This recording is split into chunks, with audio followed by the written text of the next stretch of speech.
Now live and on lockdown. Are you ready? Broadcasting from Edinburgh, Scotland and across the globe. Listen here. You're listening to Ramsay Unleashed, Going Beyond Borders podcast for host Fraser Ramsay. Hi, this is Afia Letha from KingdomBeats.com. Proud to be a sponsor of Ramsay Unleashed, Going Beyond Borders.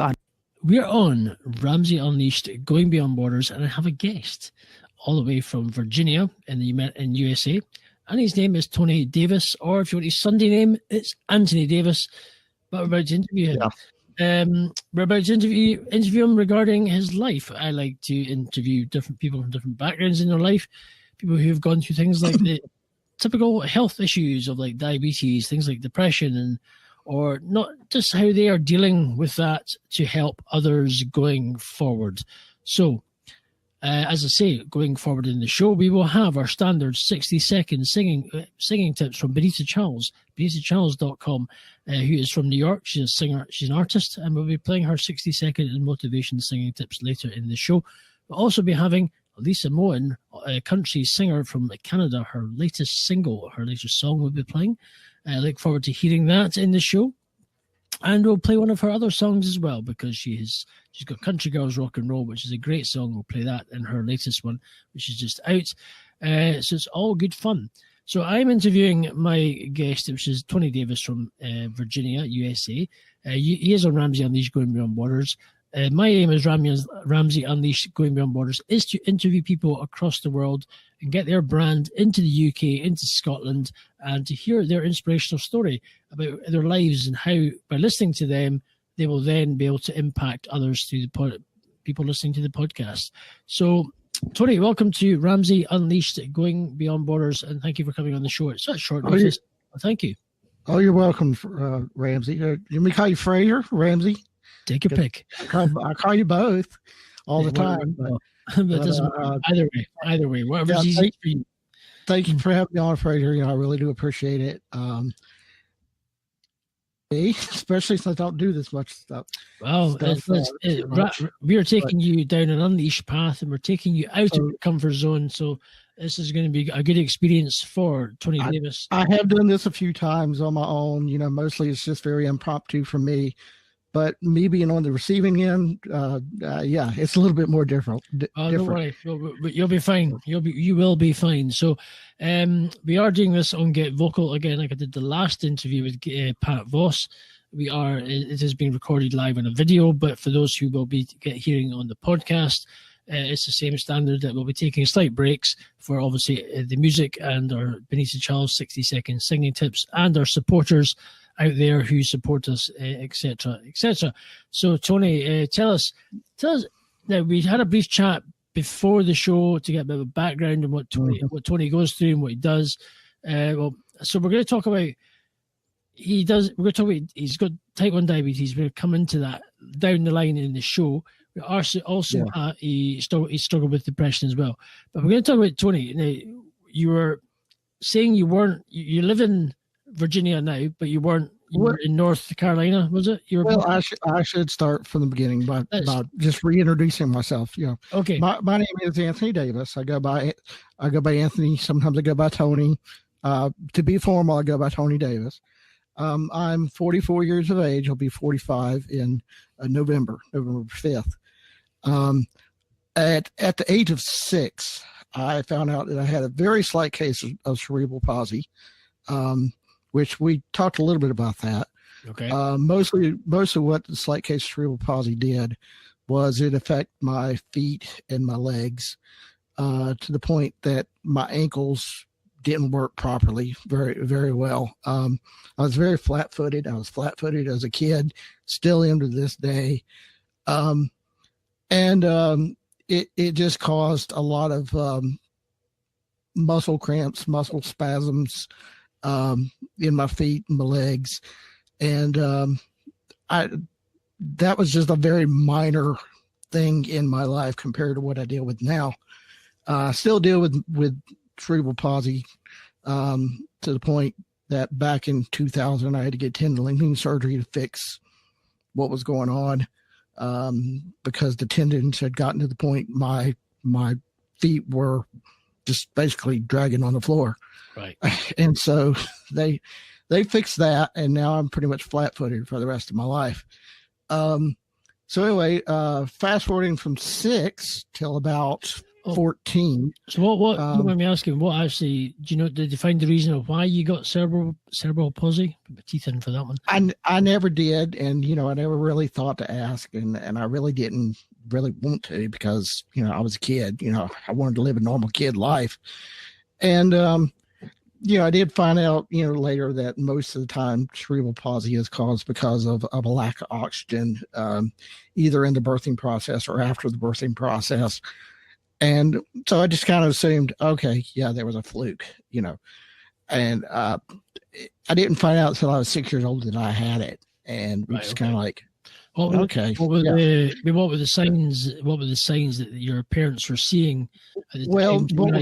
Something was wrong. Well, what was going on up till I learned to walk, up till about 6 or 7, I walked on my tiptoes all the time. Everywhere I went, I stood on my tiptoes and I walked. And it was just natural to me. I didn't really much think about it. To be honest with you, I thought I was being cute. And I probably was. But it just felt natural to me. And my mom was like, okay, that's not natural for a kid to walk on his toes all the time. And, they took me to the doctor and he said, yeah, he's got a very slight case of cerebral palsy. It's affecting his ankles. They did work with me a lot to improve my balance and improve my way I walk, and got me to walking normal. And to the point that I was just like, if no one knew that I had slight case cerebral palsy, they would have never guessed unless I told them, that was going on. So that's pretty much what happened at the age of 6. Now, fast forwarding from 6 to the age of 14, about 13, 14 years of age, I found out that I was a type 1 diabetic. I found out I was a type 1 diabetic. I was in the 7th grade, and I was homeschooled, not homeschooling, and I was in a private school at a church I was going to. And just, the normal typical stuff you hear about when you're a type 1 diabetic, constantly thirsty, constantly going to the bathroom, constantly overtired. And it just never did occur to me until till my mom had to take me to the doctor, emergency doctor, and he checked my blood and it was out of control. Okay. And they put me in the hospital for 2 weeks. That was December of 1988. I remember that distinctly. So and what was just to get the background? Obviously, certain people. I mean, to get type 1 diabetes, not everyone just. Do you just get it, or is it hereditary, or is it? Well, for me, it was hereditary. For me, it's hereditary. Right. Okay. So for me, it's hereditary. My Aunt Raynell dealt with it. My mother's sister, Aunt Raynell, she had it. A few other people in the family had it. We suspected a couple other people had it in my family, but it wasn't. But that was in the 20s and 30s. Whenever we suspect they might have had it, but then it wasn't as well established and known. Yes, this is diabetes. So it does run in my family on my mother's side. And so it hit me hard. It hit me pretty hard as a teenager, to the point that I was a stubborn teenager, and I really didn't think that, I needed to take care of myself as much as I should have. Or I didn't think it would get as bad as I did. And so I pretty much ignored it. Okay. And I ate what I wanted to, and I didn't take my shots, and didn't, really take care of myself like I should have. And it went from being 14 to my mid 20s, probably about 23 or 24. It really hit me at the age of 23.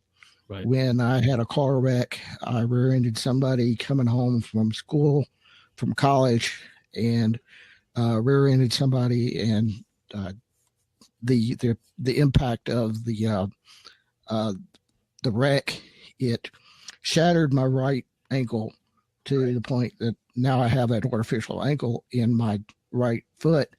But that's whenever my diabetes really took its rampage from all the years of not taking care of myself.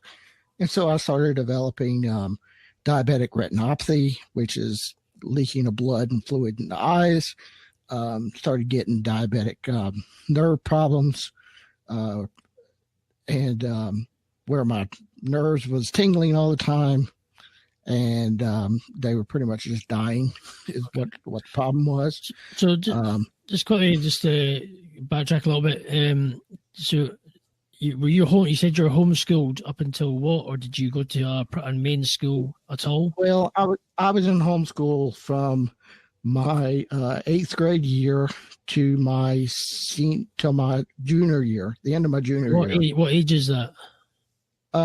Here in America, that is mostly through your teenage years. So that was, let's see here, in 11th grade, I was 15, 16 years of age. Right. So I was in homeschool from probably about 14 years of age till 16, most of my teenage years. Okay. And then my senior year, I ended up going to a local community college, and I got a high school diploma through the local community college. Found out I was well ahead of everybody else in the community college. Only had to take a senior English to graduate. I was like, hey, I can do that in 3 months. I did it in 2. Wow. And so, I graduated high school early because that was in 93 when that happened. I'd say homeschool was a godsend for me. Educationally, it was a godsend. Might have hurt me a little bit socially, but I've learned to adapt from social situations. We did have homeschool groups, so I'd get together with other homeschoolers and do field trips and things like that. Went to church youth groups, so I got interaction with other teens, and was in sports and played piano. Tried to play piano and learned that. Okay. And had a good. We'll take a small. What we'll do is we'll take a small break because we have we can come more into your schooling life when you and obviously the effects of dealing with type 1 diabetes and the slight cerebral palsy going on in your life. But obviously knowing how did that impact on your social life and things and your friends and what you could and couldn't do. So we'll be back with Tony. For those who are listening on the podcast, we'll be back with Tony in a second. We're just taking a small break. So we'll actually come into our usual. We'll have our 60-second singing tips with BENITA Charles, and we'll then play Lisa Moens' new song. And I done it again before I started the interview. I forgot the title, which just doesn't really do me any favors. So as a part of us, when you do something late at night and you just forget, it's not good. But I will give you her latest song. Her latest song is, if I can remember it, read her title, Z Mixes A or something. I know that's the title of what I've got. But anyway, it looks I love her music. She's very upbeat. She's very like your sort of Carrie Underwood, upbeat and really cool music from Canada. So we're playing that. And we'll as I say, we'll have BENITA Charles' 60-second singing tips and motivation, which we always have on our podcast. A great supporter of the show, and we'll have Lisa Moen. We'll be back after these these sections of the show. We're back with Tony for part 2. Hi, this is BENITA Charles from BENITACharles.com on Ramsay Unleashed, Going Beyond Borders with your 60-second singing tip. Today's tip is about taking a step back. In life, change is certain to happen. There's nothing wrong with taking a step back, especially if you don't like the way things are going. Or maybe your vision has changed and you need to change directions. In those times, step back, reevaluate your goals and objectives, and rebrand yourself to a new audience. Maybe this is just the thing you need to do to take yourself and your business to the next level. Level up and shine. Thanks for listening. Tune in next week for the next 60-second singing tip on Ramsay Unleashed, Going Beyond Borders.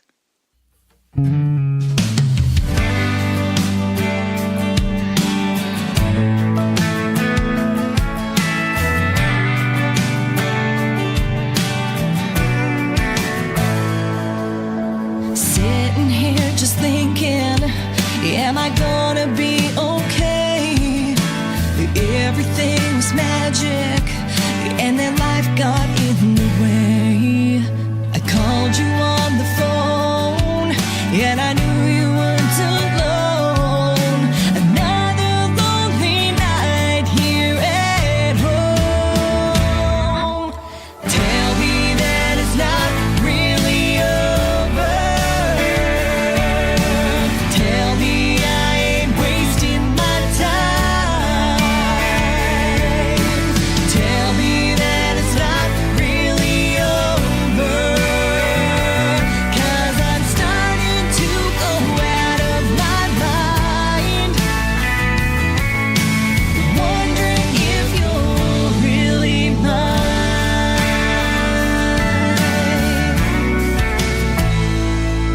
Baby, everything about us is what it should have been. I'm thinking about you being gone. It wasn't worth imagining. Sometimes I sit and wonder exactly where did I go wrong. I thought it was in my arms you belong. Tell me that it's not really over. Tell me I ain't wasting my time. Tell me that it's not really over. 'Cause I'm starting to go out of my mind. Wondering if you're really mine. Baby, tell me, how is this supposed to go? If you didn't want me, how was I supposed to know?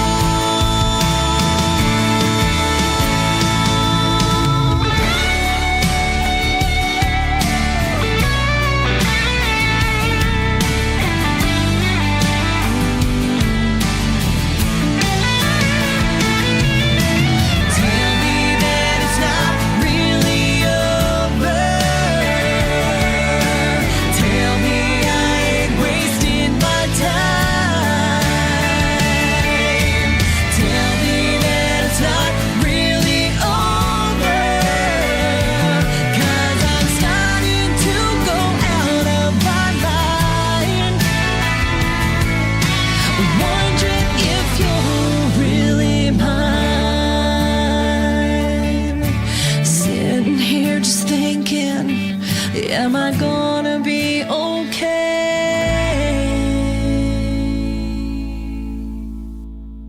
And welcome back to Ramsay Unleashed, Going Beyond Borders. This is part two. We've just had listened to Lisa Moen and Benita Charles' 60-second singing tips. So, as I say, if you're listening to on the podcast, you've just listened to that. But as I say, we are live on getvocal.com. And that's GETVOKL. We are doing a video at the moment, but we'll be using the audio from this video, as I say, for the podcast, hence the breaks that you are, for those who are in the audience watching this, just so they understand. But Tony, yeah, so tell us about your social life growing up. I mean, you've discovered you've got my social life as a teenager.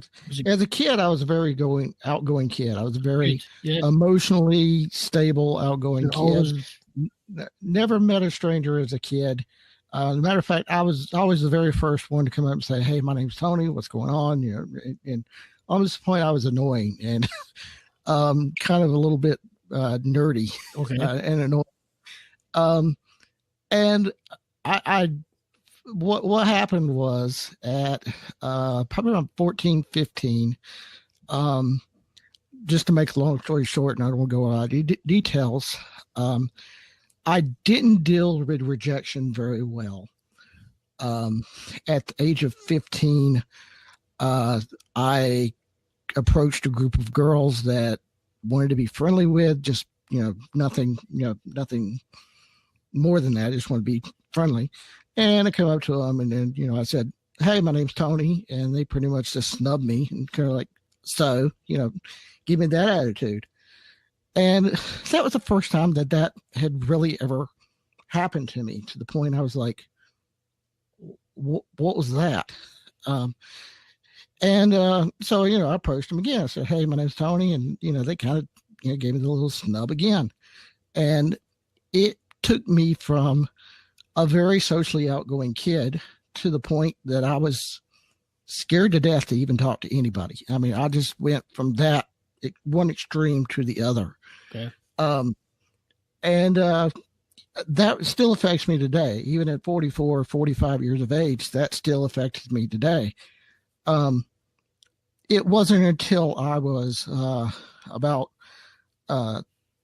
3 months into my drastic change that my Aunt Raynell, my mother's sister, who helped take care of me as a kid, me and my brother as a kid, because my mother was a single mother. And so, she relied a lot on my Aunt Raynell and other friends and family for help. She was always encouraged me to read. So I read quite a lot as a kid, and I read a lot as a teenager. And she gave me 3 books that she wanted me to read. One of which was the Bible. One of which was Chariots of the Gods, if you're into that ancient aliens kind of thing, in biblical structure. And the third book she gave me was How to Win Friends and Influence People. And I looked at these 3 books. I'm like, oh, okay, that's interesting reading there right now. So, I started reading those 3 books, and I got a lot out of the Bible, and I got a lot out of the Chariots of the Gods, because it made me really question my faith and my Christianity, and not in a bad way, but in a good way, kind of just asking a little bit deeper. But How to Win Friends and Influence People really took me to the point of learning how to, one, accept myself, learning who I was, learning who other people were, how other people think, how I think, how I could bring the best from me out in other people, how other people can bring the best out in me, and how together, we could bring the best out in everybody. So, I took what I learned from How to Win Friends and Influence People as a kid to just part of my life, learning how to approach people, how to deal with people, how to be friendly with people. It didn't help with my rejection too much, because I was still to the point I'm just like, I'm scared to do this. But I've learned to boldly, as I say in Star Trek, to boldly go and approach people and be approachable, and learn that if I tick with somebody, they're going to tick with me, and if I tick with them, vice versa. And I've learned that not everybody's going to like me. I'm not going to like everybody, and I learned who is going to be good for me, who's going to be bad for me, who I'm going to be good for, not good for. And that's pretty much the approach that I have taken in my life. It is one, take my life seriously, and 2, take my my approach to being sociable seriously as well, to the point that, like, I'm not going to get hurt again. I'm not going to get rejected. And if I do, I'll go to the next person or go to the next group of people. So I started developing a lot of my social skills through my family's business, which was a coffee shop tea room here in Galen, Virginia. And so, I started learning, how to talk to people that way. Social media really helps. YouTube really helped. When YouTube first started, I literally took my video camera out and I set it up and I used it as therapy. And I'd sit there and I would talk to my video camera like a therapist. And I'd post the videos, and next thing you know, people were commenting, "Hey, I feel the same way. Hey, I know what you're talking about. I know what you're dealing with. I know that I can understand what you're going through." Started finding other places like Google Hangouts where I could meet common people, and Facebook helps a lot. Now Get Vocal. Get Vocal really helped out a lot. And so before we go, trying to just so we don't go too far ahead, so we don't cover too many bases, but to dissect a bit more.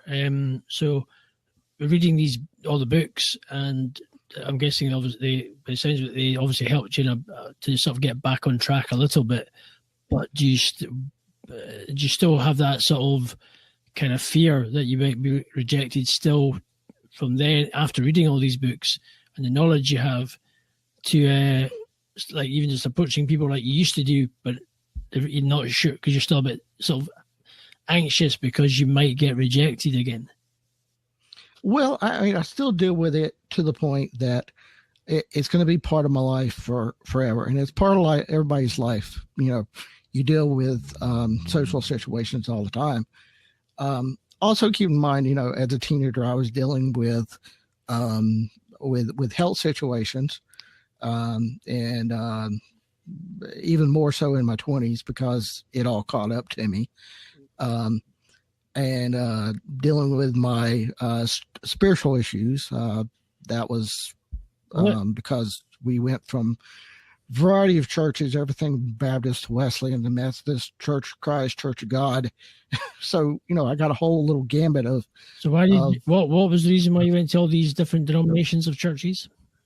Well, it was mainly because we didn't fit. I didn't fit into a lot of the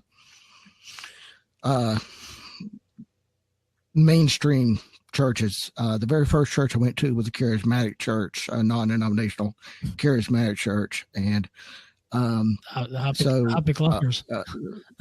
Yeah, the clappers and the laying on the hands, and yes, that kind of church, and that was my mindset of that, and then we both I and my family, we kind of struggled with church politics, church religion, just everything in general. And we kind of just went from, denomination to denomination, trying to find a best fit for us.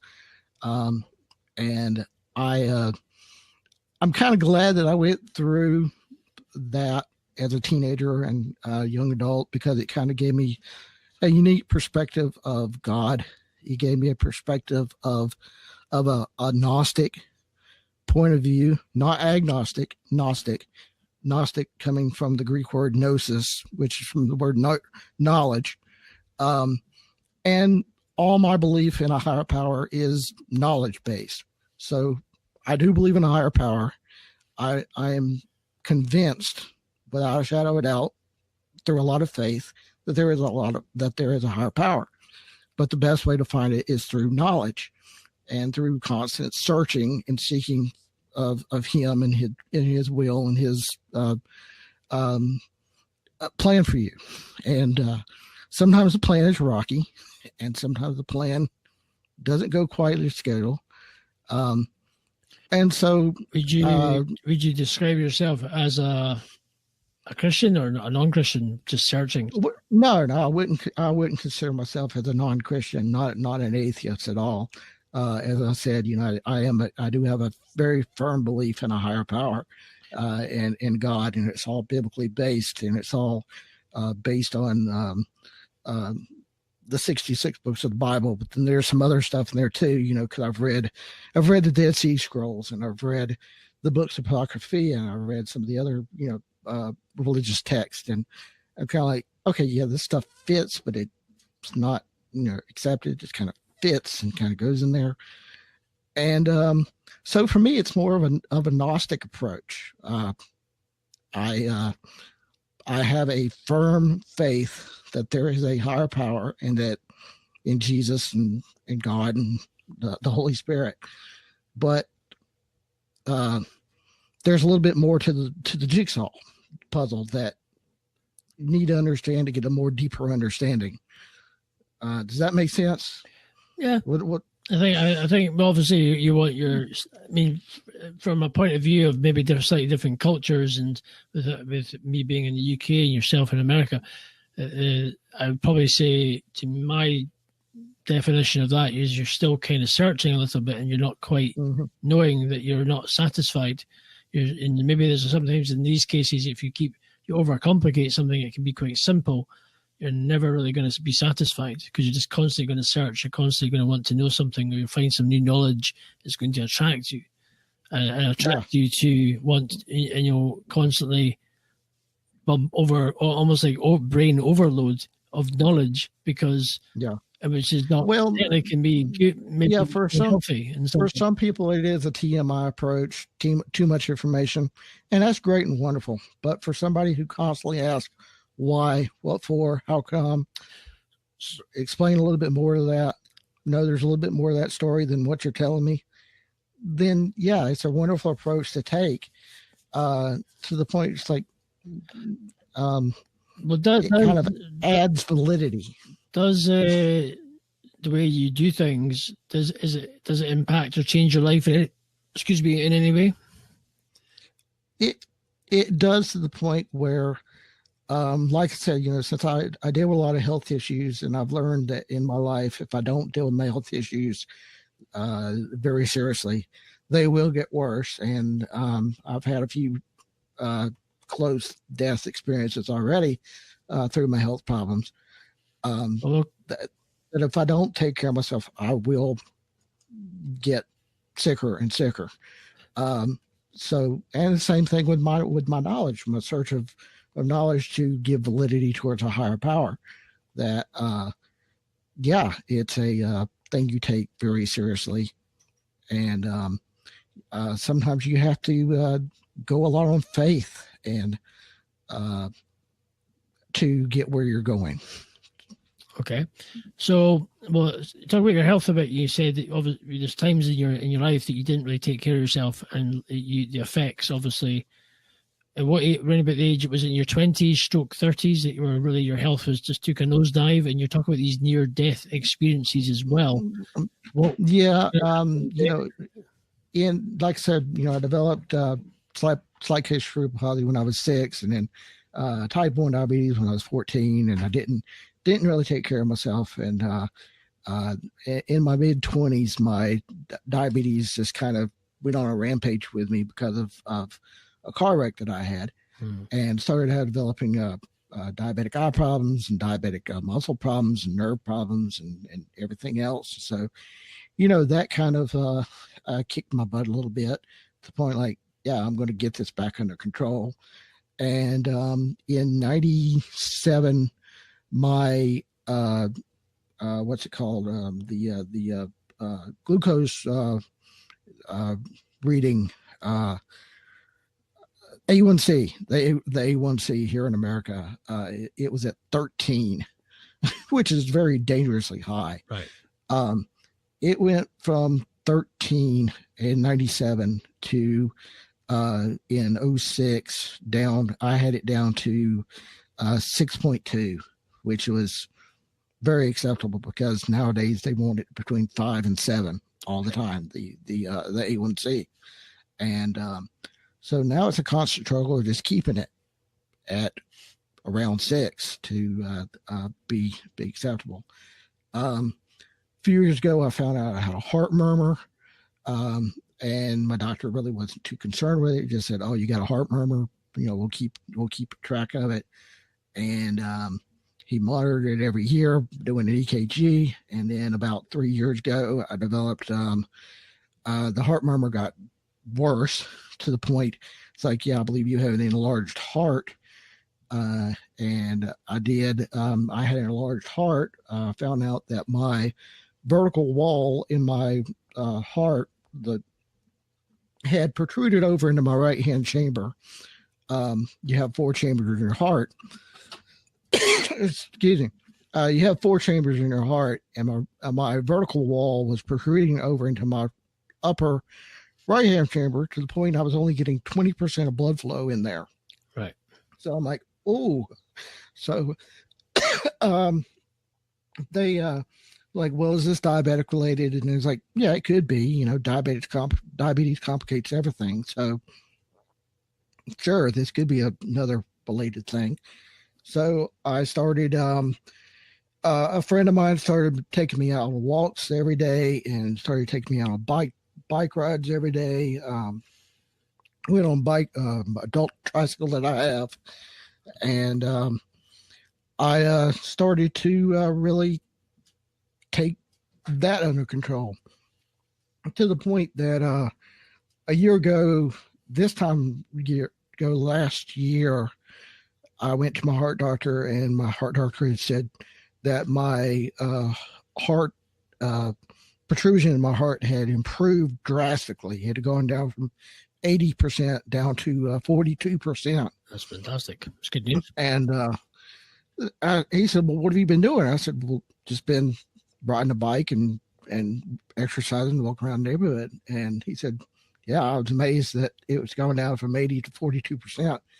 I said, well, this time next year, in about 2 weeks from now, I go to see the heart doctor again. And I'm expecting a lot more improvement because last year in May, I started doing going to the gym more, lifting weights, and doing cardio, aerobics, walking on treadmills, and doing that kind of stuff.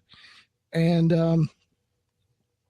I just kind of took the attitude of, with all the stress that's in my life, and I don't want to go into a lot of detail with what's going on in my life, stress wise.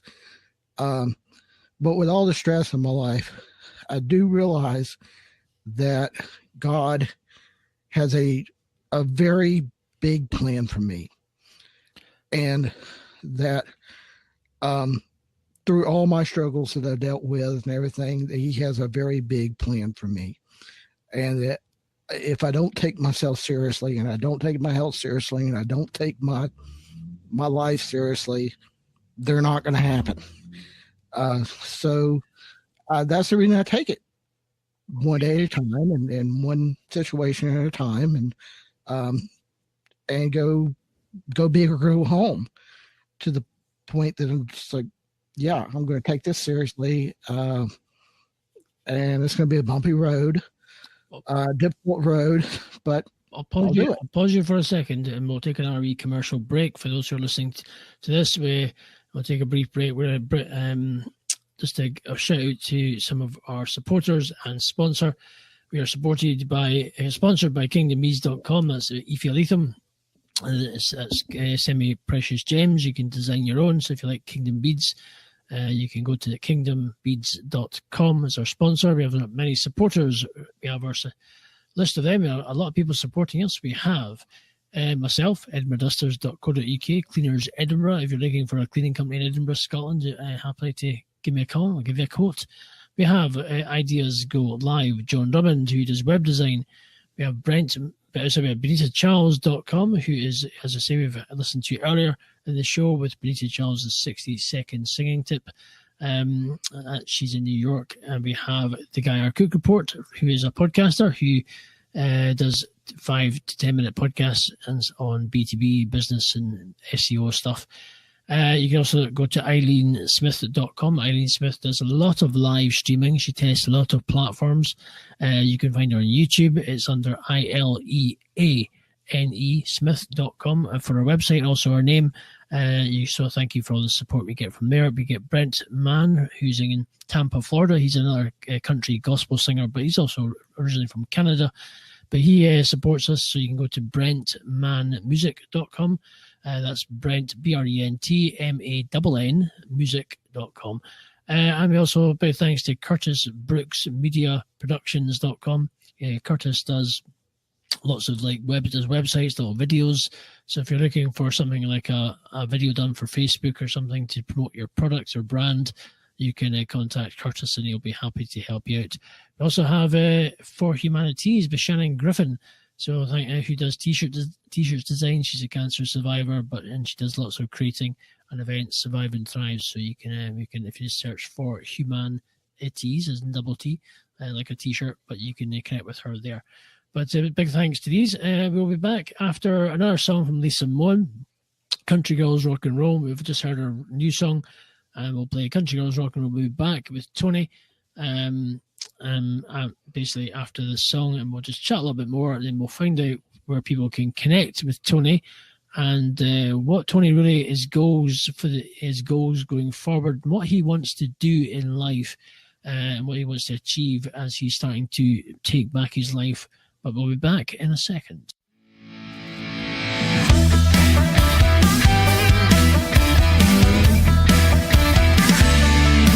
Throw the tailgate down and all gather round. There's a party going on down the road. This country girl can really rock and roll, yeah.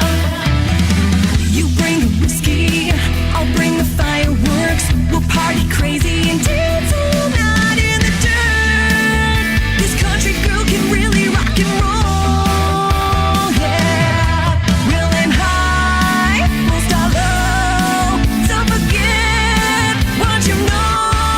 Let's go now, time's wasting, the sun is going down. Everybody's coming from miles around. Crank it to 11, get the show on the road. Let's go. This country girl can really rock and roll.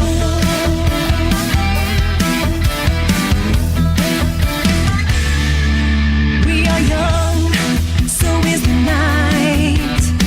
I'll grab my guitar, so turn on those Casey lights. This country girl can really rock and roll, yeah. We'll aim high, we'll start low, so forget what you know. Let's go now, time's wasting, the sun is going down. Everybody's coming from miles around. Crank it to 11, get the show on the road. Let's go. This country girl can really rock and roll.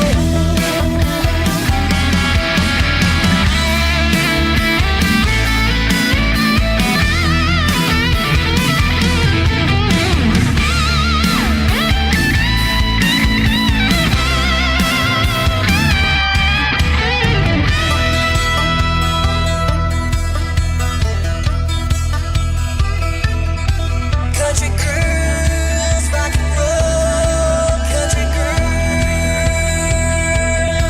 Country girls rock and roll. Country girls. Country girls rock and roll. Country girls. Let's go now, time's wasting, the sun is going down. Everybody's coming from miles around. Crank it to 11, get the show on the road. Let's go. This country girl needs to rock and roll.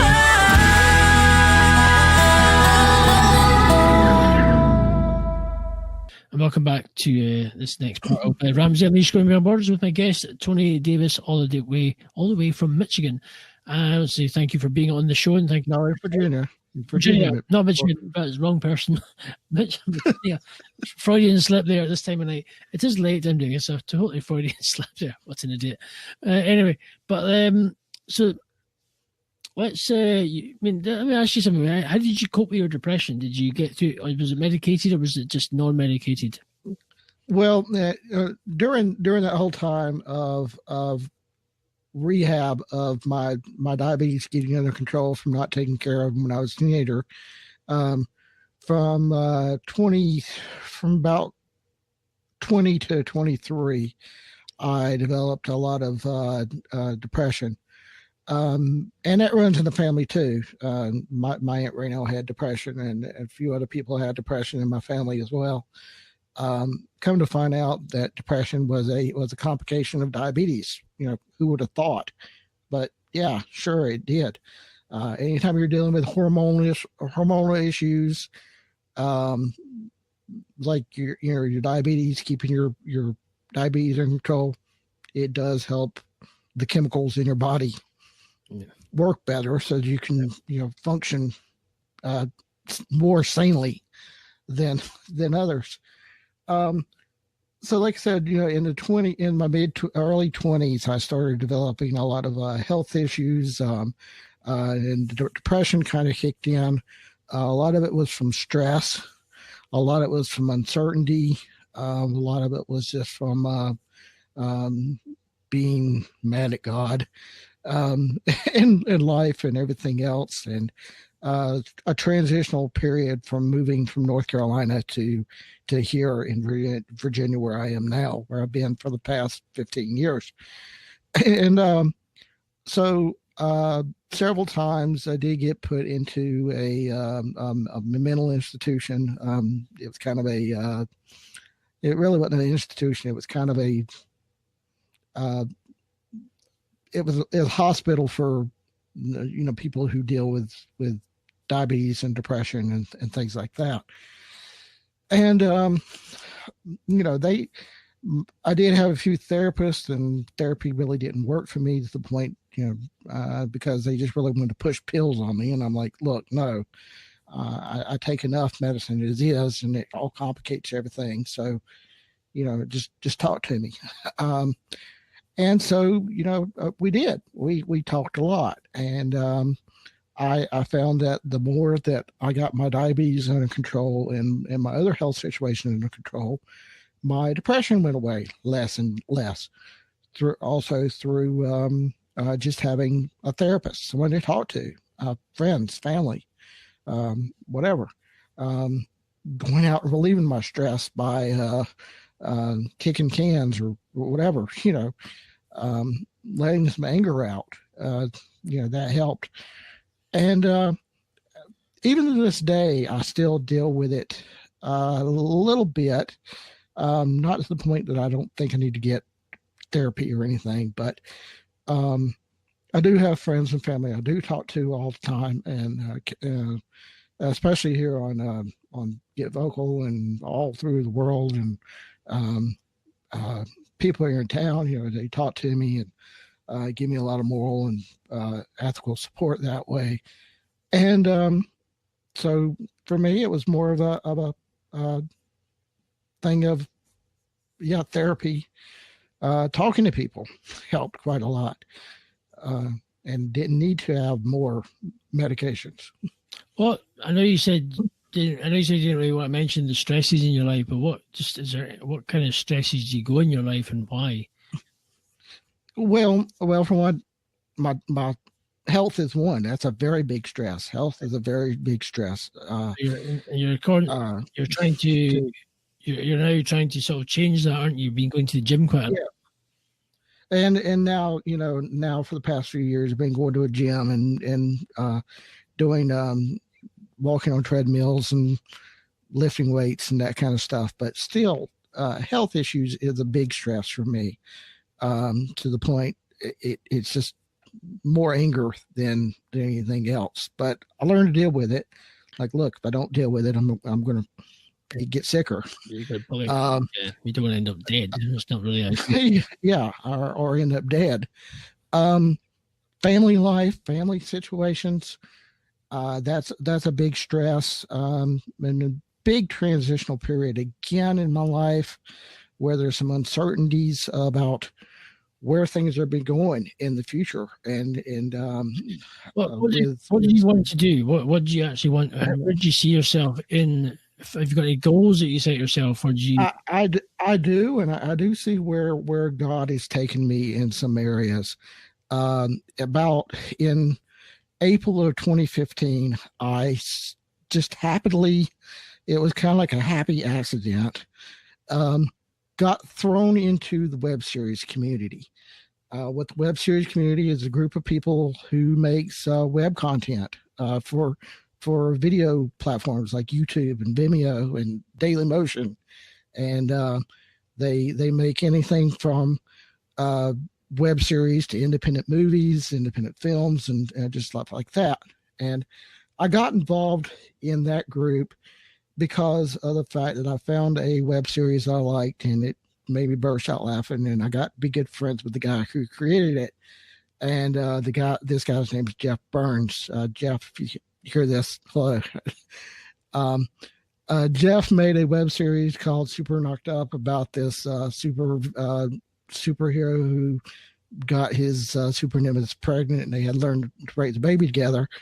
And so we got to be good friends, and he told me about his talk show he did on YouTube called Super Geeked Up, and I've become very involved in that community, in the Super Geeked Up community. Every Wednesday I would watch and get to know these independent movie creators and writers and producers, directors, just people who did this creative stuff, and I'm still to this day involved in it.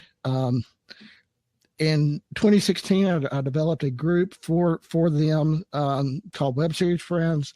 So now, I now have web series creators, podcasters, independent movie makers, people who get their crowd money funding for their projects through crowdfunding. They come on my site and they promote what they do, and they get to know each other. And I've helped out quite a bit. Where that's taken me in my life is at the age of 18, I started developing a small screenplay, started just writing one out, and really didn't do much with it. Just kind of had it in the back of my mind, was doing, developing the back of my mind as I was dealing with life and other things. And it wasn't until about 2015 that I really started working on my screenplay, just writing it out. And I now say I'm about 75% done with that screenplay, writing it all out, writing it out the way I want it. And that's where I think God's taken me, is in it's kind of in the new wave of the entertainment industry these days. Getting to know these people who make original content for the web that eventually goes on to things like Hulu and Netflix and all these streaming platforms that you hear about. And I plan on presenting my screenplay to them, say, hey, help me produce this, write this. Okay. And then I've got a few others in the back of my mind too. In frustrations trying to write that one, I come up with a few others. So God's putting me in that area to the point that I can see myself helping people find the resources and the connections they need for the different projects they do. Okay. So what about, have you finished any of the screenplays yet? I like I said, I am about 75% done with my screenplay, writing it all out. And a lot of people in the web series community have heard my idea. I've told them my idea. They said, yeah, that's wonderful. You need to do that. You have a target to finish? Do you have a target to finish the script? I do. I plan on finishing it between summer of next year, which would be summer of 2020. Okay. And I plan on finishing it out. And the reason it's like that, is a reason because it's that length of time, or could you finish it sooner? I could finish it sooner, but a lot of it has to do with family situations, family stuff's going on with family, health situations on my part, and just trying to say, okay, it all depends on what's going on with me health-wise and other areas too. You obviously at the moment, I see what I see by interviewing. You're making the process to improve your health, which is great. With going to the gym, while you're going to the gym, are you changing your eating habits as well as a diet? Are you changing your diet lifestyle? Is that to counteract the gym, so you're getting that nice balance to improve what you're doing? Not really. I mean, I do count carbs. I count them devotedly because I'm a diabetic, and that's the best way to control your diabetes. is counting my carbs, and I am cutting back on, try not to eat so many desserts and that stuff at lunch and dinner. But pretty much just staying active and staying active to the point that it's helping my diabetes as I'm going along through diet and normal exercise, normal diet and the exercise I'm doing. Would you say, I mean, just a question, by what I've been listening to, would you say, you seem, you've said, it sounds like you're wanting to move forward in your life and you're wanting to move things, but you still feel that you're not quite winning the battle against your health, and that's holding you back. Would you? Well, the health does battle. The health is a big issue because a lot of times I do have to rely on my family because of my health. And diabetes is one of those situations where sometimes you're fine and wonderful, and then sometimes your blood sugar can drop from 160 all the way down to 58 for no reason, no rhyme or reason. So, I like to know that somebody's around all the time. So, in case that I get in one of those situations, or just anybody in general, I could be able to say, look, I'm having a diabetic weak spell. You need to help me check my blood sugar and help me be with me so that I don't, pass out.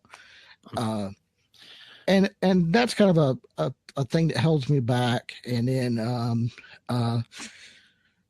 again, my family, not just them dealing with being around me from our health situation, but them really understanding,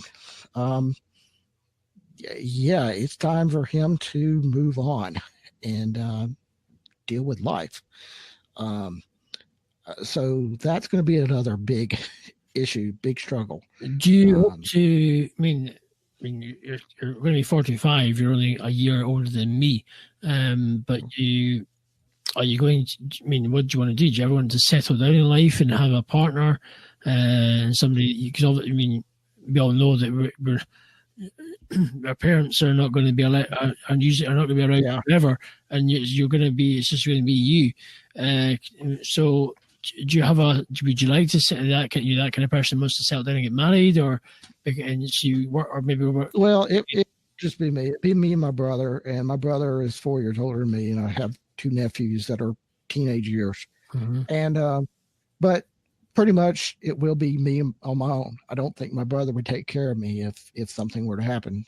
Well, he might to the point of killing me with kindness is what would it be. I'd be more depressed than anything else. So as far as finding someone, if it happens, it happens. And if it don't, it doesn't. I'm not, real particular about it. I would like somebody, but with all the social problems I have and other situations, I just haven't found the right person for me. If I do find somebody, that's great and wonderful. I hope that I do. And I hope that's part of God's plan for me in the future. One quick question before we will start to wrap up. We'll find out where people can actually connect with you and we'll have the show notes, Tony's connections in the show notes of the podcast where people can connect with him. I think I just forgot what I was going to say. Actually, I thought I just totally forgot what I was about to say because I was. Oh, okay. I started saying regarding where you can connect. If I can backtrack, I remember what I just thought of. It was a good question, but I completely forgot, which is a pain. Nothing worse. I've been doing a live recording. You hate when you lose your train of thought. That's what it was. I can remember now. Yes, the question. Now, you have touched on that you do feel that you're going in the direction of doing screenplays. Now, they are obviously a long-term project, and these things take time to develop and don't happen overnight. But what? Oh, yeah. Okay, so what are you willing to try and? The reason why I'm asking, are you willing to try and do on the now to obviously work-wise to be able to try and have some sort of work ethic inside you to get a job or to try and earn some money, to try and get yourself while you're improving your health and going forward. Well, like I said, I've done some of that.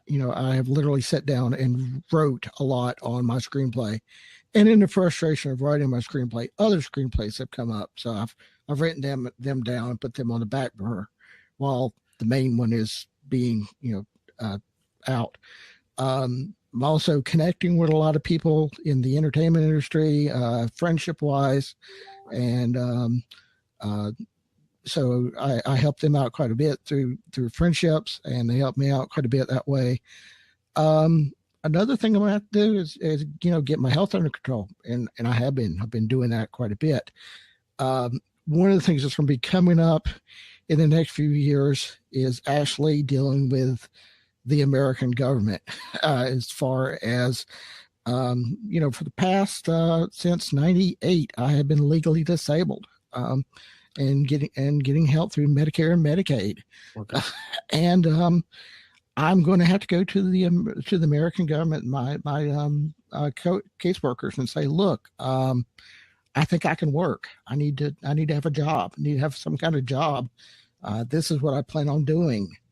I plan on, what can you getting a little physically wise? I know with having the disability and what you can and can't do. Are you able to maybe do some basic cleaning, or could you do a desk job? Oh yeah, I could do a desk job, and, push pencils, and obviously I'm internet savvy, so I'm very good with computers and internet savvy. That's good. And I'm going to have to go to the government and say, look, I need some kind of job. I need some kind of part-time or full-time job or something, so I just don't exist. I need to live, not just exist, like I have been doing. And that I plan on working towards presenting some of my ideas to some independent movie makers that I know, and have them help me out. And I'm going to have to gain a lot of independence again.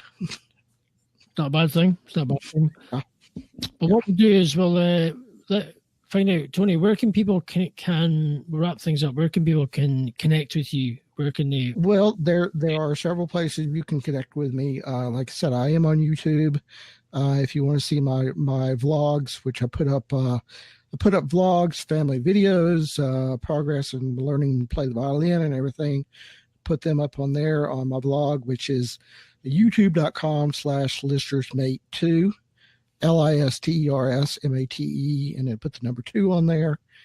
You could connect with me on Instagram, where I put up pictures of my family and my friends, and promote my friends' web series and things on my Instagram channel or Instagram page. You can find me there on Listersmate. If you have a web series, a podcast, a independent movie, a project that you're doing through, you're getting funding through crowdfunding sources like Indiegogo or Patreon or whatever, please join my group. I would really appreciate it if you would. Go on Facebook and look for Web Series Friends. All one word, separated, Web Series Friends. And, I love helping people who are creative and have their own projects.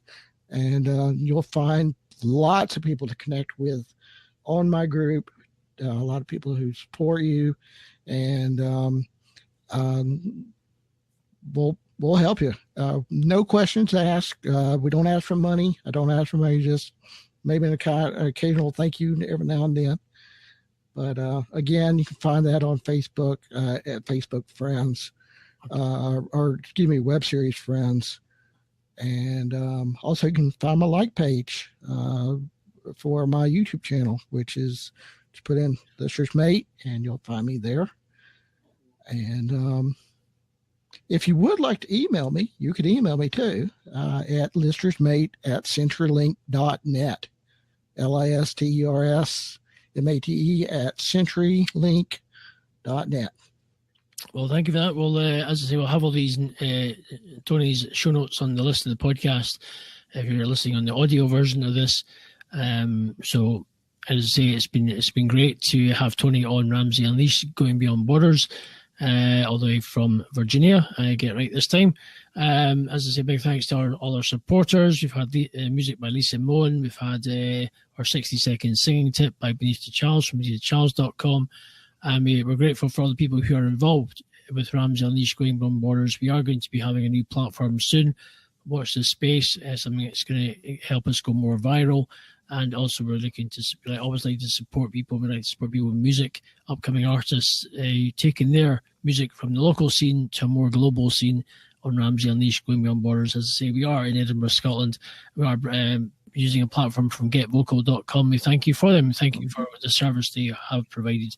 As I say, thank you to everyone who's been listening. For those who will be listening on the replay, maybe get a chance to see the video. If it's on the front page of Get Vocal, you can rewatch it. So to everyone who has been, as I say, to our listeners, and we thank you for all the countries that you're listening in. Thank you, and thank you to Tony for being on. Hopefully you've survived the Unleashed of Ramsay Unleashed. Have you survived? Oh, yeah, I did, yes. Well, he's now been unleashed. So I want to say to everybody, thank you very much. Can you give me a closing segment? Well, pretty much all I want to say is do like I did. Find yourself. Find your benefit. Find your best self. Find people who click with you, and deal with your struggles. Fight with them. Fight with them as much as you have to. And when the fighting ends, fight some more. That's pretty much it. Okay, well, thank you. To everyone who's been listening and watching on the video as well, take it easy. Wherever you are in the world, have a great weekend, whatever time it is in the world. You're maybe having breakfast, you may be having dinner. Enjoy, have fun, and until the next podcast, take it easy.